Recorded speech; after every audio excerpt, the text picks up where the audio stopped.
সেটা আসলে কতটা ঘটে আমি দেখব। চলুন অফিসার।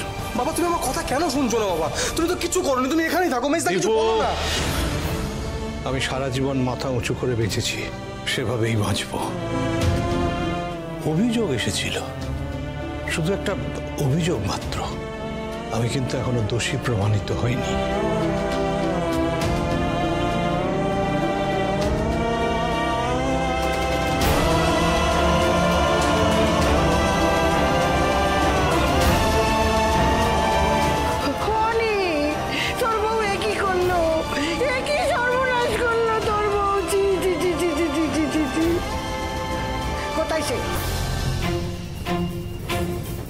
যে অভিযোগ করেছে সে কোথায়? আমিও শুনি, কোথায় সে?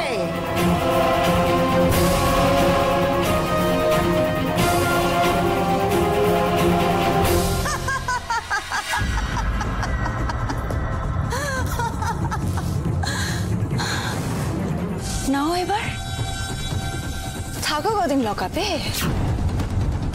সৌমিলি যে ঠিক কি করতে পারে সেটা বুঝতে তোমাদের অনেক সময় লেগে যাবে।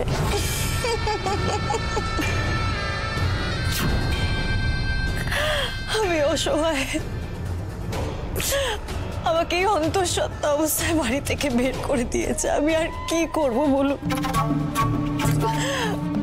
আপনাদের দ্বারস্থ হওয়া ছাড়া আমার কাছে কি আর কোনো উপায় ছিল বলুন? আমি কি করব? ম্যাডাম ম্যাডাম আপনি শান্ত হন না, আমরা ব্যবস্থা করছি ম্যাডাম।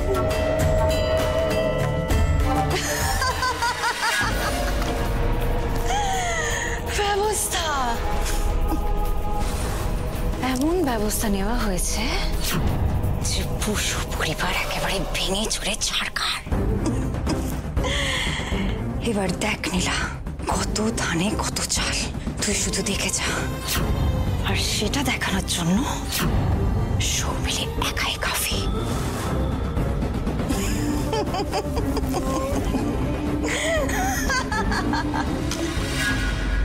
যে অভিযোগ করেছে সে কোথায় আমরা জানলেও আপনাকে বলবো না। আমরা জেনে শুনে কারো জীবনকে সংকটে ফেলতে পারি না, এটা কনফিডেন্সিয়াল, এটা জানানো যায় না।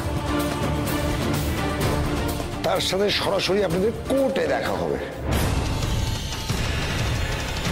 অঞ্জনবাবু জেলের হাওয়া খাওয়ার জন্য তৈরি হন, আসুন।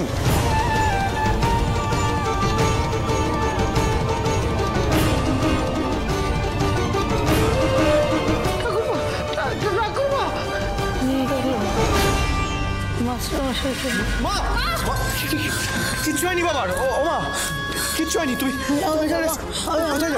আমি তো বাবার অনিলা, অনিলা তুমি কোথায় যাবে? শোনো শোনো, আমার কথা শোনো। বাবাকে ফিরিয়ে আনতে হবে। আপনারা নিয়ে যাবেন না বাবাকে? বাবার কিচ্ছু হবে না। বাবার কিচ্ছু হবে না। তুমি আমাকে নিয়ে চল না। আমি আচ্ছা এসো এসো, কিচ্ছু হবে না মা, তুমি এত টেনশন করো না।